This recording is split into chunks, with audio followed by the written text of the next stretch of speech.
essa nova série, Subindo o Monte com Jesus. Vamos escalar o monte com Jesus. E para mim é uma grande honra, irmãos, posso dizer, de pregar o próprio sermão de Jesus.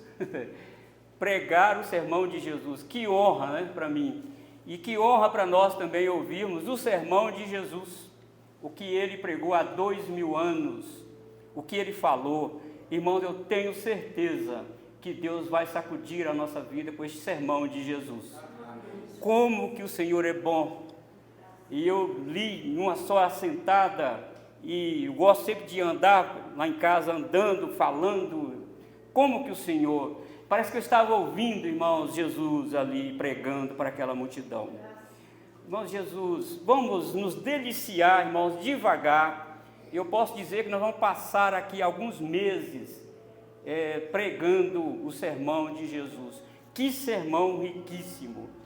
E quando nós lemos a palavra de Deus, nós estamos vendo, claro, é a palavra de Deus, mas aqui é a palavra de Deus e é o sermão que Jesus pregou para aquela multidão.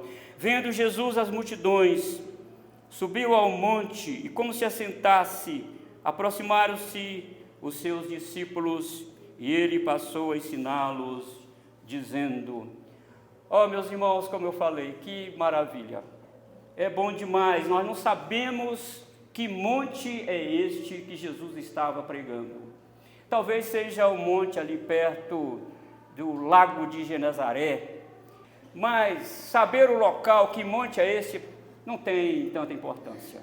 A importância é quem estava lá e o que foi dito ali para aquela multidão. Outro ponto, irmãos, que gostaria de relatar é que nós temos aqui um único sermão. Eu quero, inclusive, encorajar a você a ler na sua casa este sermão de Jesus, que vai do capítulo 5 de Mateus até o capítulo 7, versículo 28.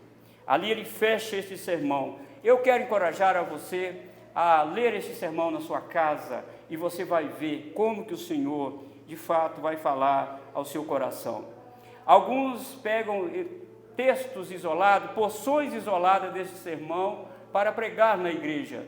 Não é que seja pecado fazer isso, não é que seja errado fazer isso, mas penso que pegar só uma parte do sermão de Jesus e pregar é como alguém que está fazendo uma trilha numa mata, numa floresta muito linda, e ele vê somente uma árvore bonita, e ele para ali e fica o tempo todo olhando aquela árvore. Ele esquece de andar na floresta e contemplar e apreciar toda a beleza da floresta. O que nós vamos fazer aqui é apreciar toda a beleza da floresta, devagar. E eu pretendo pregar essas 9 bem-aventuranças, uma por uma.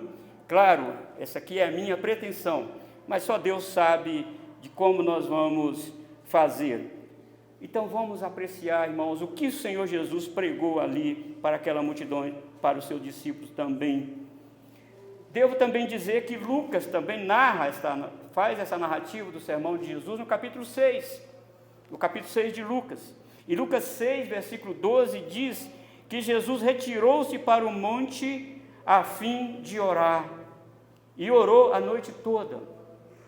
Depois da oração, temos registro de Jesus escolhendo os seus 12 discípulos que iriam, como diz Lucas, registrando as palavras de Paulo: esses homens chegaram até nós, esses homens transtornaram o mundo e chegaram até nós. Esses 12 homens simples, de cultura desnivelada, não tinha cabedal cultural altíssimo, não era da prateleira de cima da sociedade. No entanto, Jesus orou a noite toda, e é este monte que Jesus orou.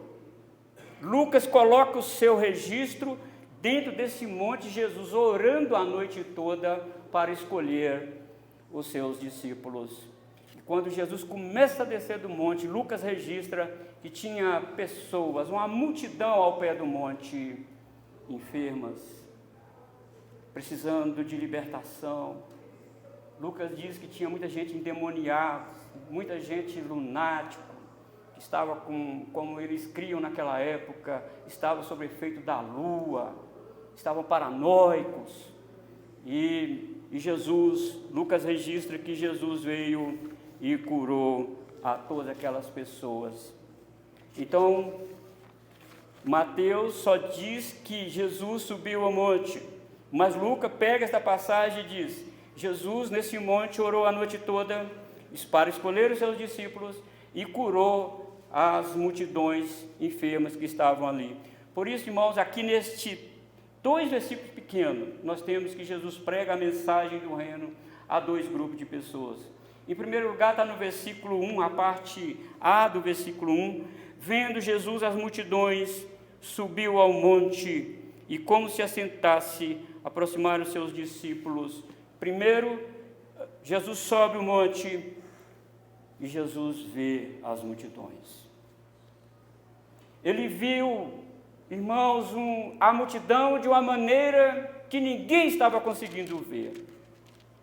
Ele viu a multidão sofrida, uma multidão escravizada, a multidão perdida.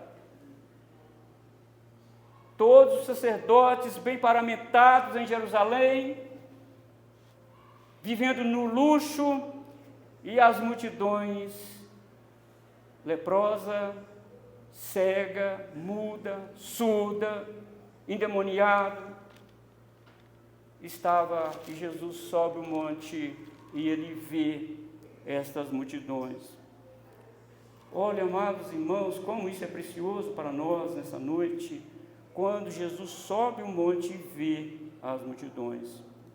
Como isso também é muito sugestivo para nós. E ele vê, e ele faz um diagnóstico. O contexto desta passagem vai nos mostrar que Jesus percebeu no íntimo do coração daquelas multidões que elas estavam acompanhando por causa da comida e da bebida que perecia. Jesus viu isso nas multidões. Ele conseguiu ver.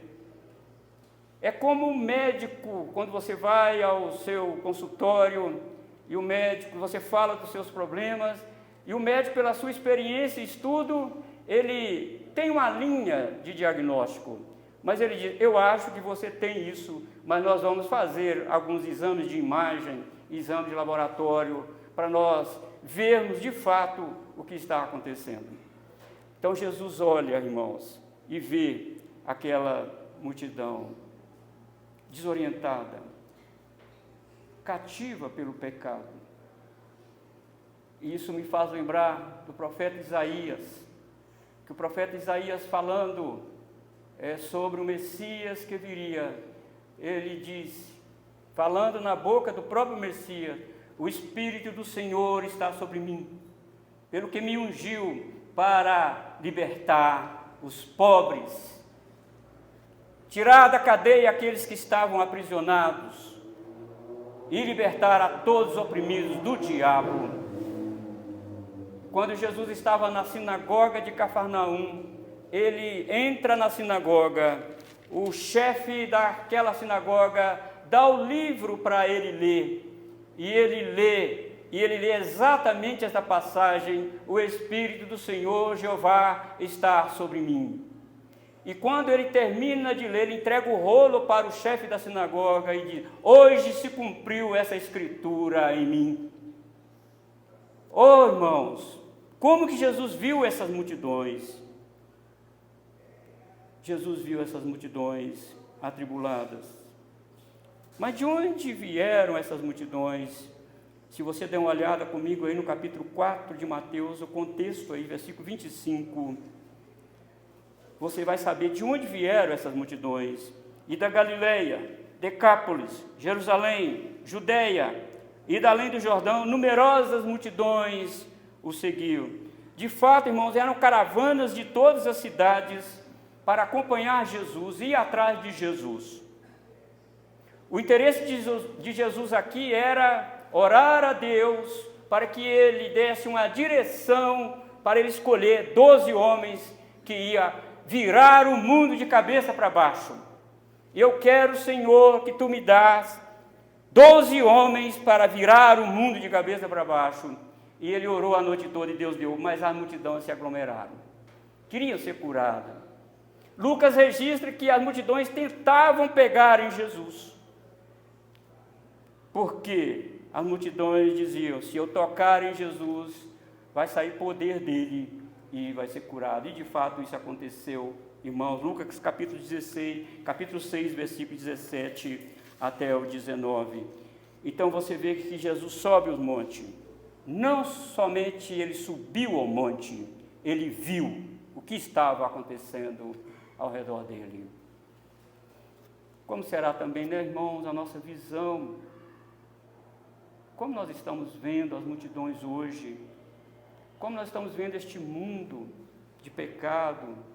A juventude cada vez mais escravizada pelos vícios, atormentadas por esses demônios, como diz Apocalipse, que saiu do abismo para atormentar as pessoas. Como nós estamos vendo estas multidões? Oh, amados irmãos, vamos também ver essas multidões com um olhar de compaixão. Orar por elas. Eu estava vindo para cá, parei o carro, eu vi um andarinho sentado e lendo a Bíblia. Eu estava lendo a Bíblia em voz alta. Eu parei o carro e... Ô moço, o senhor é da onde? De qual cidade? Você mora onde? Eu moro na rua, mas eu estou lendo a Bíblia. Eu sou lá do Espírito Santo, eu moro aqui na rua. Tinha uma feição bonita. Não estava uma pessoa, digamos assim, com a feição acabada. Ele estava lendo a Bíblia. Ele parece que ele não tinha alimento ali na mochila dele, mas ele tinha a Bíblia, estava lendo a Bíblia. E eu falei com Valma, Deus não vai deixar esse rapaz nessa miséria. Deus vai tirar. E nós, voltando da igreja, nós precisamos procurar esse rapaz e dar ajuda a ele, do que ele necessitar. Precisamos fazer isso. Nosso coração, irmão, precisa se consternar com a situação do mundo, com o nosso vizinho, orar por eles.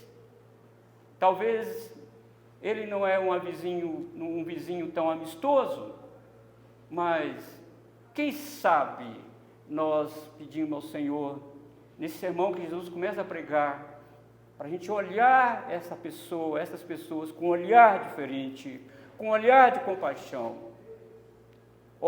orar por essas pessoas, procurá-las e ajudá-las com o pão vivo que desceu do céu. Quem é o súdito do reino? E como ele sobe o monte, parece que Mateus está vislumbrando o grande legislador Moisés subindo ao monte. E ele ficou lá no monte, escrevendo. Moisés não pregou, mas ele escreveu aquilo que nós pregamos. Moisés estava longe do povo de Israel. E aqui Mateus coloca o grande legislador subindo ao monte, mas junto com a multidão. E não somente isso, irmãos, quando Moisés desce, ele desce com as tábuas da lei escrita, e ele vê o pecado do povo de Israel, e ele quebra as tábuas da lei. E parece que Mateus está nos levando para esse grande legislador que é Jesus, e não é à toa que a visão de Mateus está correta, porque no versículo 17 ele diz, não penseis que vim revogar a lei, ou os profetas, não vim para revogar, vim para cumprir. Então, Mateus está colocando Jesus aqui como o grande legislador do reino. Agora, um reino que ele instalou. Moisés não viu a multidão de israelitas pecando, mas Jesus estava vendo o pecado naquela multidão. Jesus estava vendo o sofrimento daquela multidão. E a visão que ele tinha do monte era essa, uma multidão oprimida pelo diabo, oprimida pelas enfermidades e doenças, oprimidas por todo tipo de males, e Jesus, diz Lucas capítulo 6, que Jesus curou a todos. Que coisa maravilhosa, irmão, nós temos aqui, coisa maravilhosa. Então ele vê as multidões, mas também no versículo, a parte B do versículo 1 e o versículo 2, nós agora vemos Jesus se dirigindo aos discípulos. e como se assentasse, aproximaram seus discípulos. Este era o modo clássico, irmãos, dos rabinos ensinar. Seus discípulos ficavam ao redor dele. Enquanto ele estivesse em pé, ele estava dizendo para os seus alunos: eu não comecei ainda a ensinar. É aquilo que nós chamamos aqui no nosso culto de prelúdio. É uma preparação que nós temos para o culto. Enquanto o rabino estivesse em pé, de pé, ele estava dizendo para os seus alunos: ainda não comecei a aula. Mas quando Jesus fez menção para assentar, seus discípulos chegaram perto dele e se assentaram junto dele para ouvir aquilo que o Senhor estava ensinando. Então, olhando ele para os seus discípulos, disse-lhes: olha, nós vamos ver isso a partir do versículo 3. O que o Senhor Jesus disse para os seus discípulos? Observe aqui, queridos irmãos, que todo o ensino de Jesus não foi para a multidão, foi para os seus discípulos. Tudo aquilo que o Senhor deu para ser aplicado no reino dele, ele deu para os seus discípulos. E os discípulos assentados, ouvindo Jesus ensiná-los. É o que nós estamos fazendo aqui nesta noite, irmãos, assentado aos pés de Jesus. Nós já subimos o monte junto com Jesus. E se eu tenho que dizer qual monte que nós subimos com Jesus, não é esse. Nós subimos o monte Calvário junto com Jesus. E ele levou os nossos pecados ali. E a partir do versículo 3, o Senhor vai ensinar. Mas aqui nós temos um vislumbre do que o Senhor começou a ensinar. Qual era o tema do sermão de Jesus? Mateus capítulo 4, versículo 23 nos diz claramente que Jesus pregou o evangelho do reino para os discípulos. Então, tudo que vemos aqui, irmãos, até o capítulo 7, versículo 28, é o tema do sermão. Quem é aquele que faz parte do meu reino? Eles são bem-aventurados ou não? O que eles devem fazer? Quais são as suas atitudes, aqueles que fazem parte do meu reino? Qual é o caráter dos discípulos que fazem parte do meu reino? Então nós vamos ver isso, irmãos, ao longo de alguns meses aqui, nos quedando aos pés do Senhor Jesus. 12 homens, de diferentes graus cultural, viraram sim o mundo de cabeça para baixo com a mensagem do reino, porque eles se assentaram ao lado de Jesus para ouvir. Por que eles fizeram isso? Eles começaram seu ministério aprendendo com Jesus. Eles estudaram teologia há 3 anos com Jesus. Na prática, o Senhor deu poder para aqueles homens expulsar demônios, libertar pessoas, curar enfermos. O quanto tempo, irmãos, nós precisamos para aprender de Cristo? O que você está fazendo com as riquezas espirituais que Deus te deu ao longo dos anos? Quanto tempo você é crente? E o quanto você aprendeu de Jesus até aqui? Faz uma avaliação da sua vida. Eu sou crente há tantos anos. O quanto eu aprendi de Jesus? E não somente o tanto que eu aprendi de Jesus, mas o quanto eu aplico na minha vida pessoal e na vida das pessoas. Como que isso prova, de fato, que eu sou do reino de Jesus? Atos 17, versículo 6, marca um ponto de Paulo e Silas na cidade de Tessalônica. E uma frase chama a nossa atenção proferida: estes que têm transtornado o mundo chegaram também aqui. Viraram Tessalônica cabeça para baixo, irmãos. Oh, meus irmãos, aonde você mora, o bairro, a rua que você mora, você precisa, como nós vamos ver em sermões que vão vir, você precisa ser sal e luz na sua rua. Você precisa ser um luzeiro ali na sua rua. Você precisa mudar a mente das pessoas com a palavra do Senhor. Fomos chamados para incomodar o mundo. Fomos chamados, irmãos, para impactar o mundo com a mensagem do Evangelho do Reino de Jesus. Não fomos chamados tão somente para anotar na nossa agenda que neste domingo eu tive na igreja, cantei, louvei, aprendi isso. Não, é mais do que isso. Nós aprendemos de Jesus para virar o mundo de cabeça para baixo, sem temor.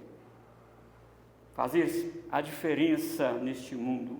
A obra salvadora de Cristo, irmãos, chegou até nós, porque Jesus formou não somente intelecto, mas Ele formou e transformou moral e espiritualmente seus discípulos. Você foi transformado moral e espiritualmente pela palavra do Senhor? Isso é para você pensar nessa noite. E depois dessa transformação, diz os evangelhos que Jesus enviou ao mundo. Esses homens não tiveram medo de autoridades eclesiásticas. Esses homens não tiveram medo de autoridade do Império Romano. Esses homens não tiveram medo de nada. Por que eles não tiveram medo?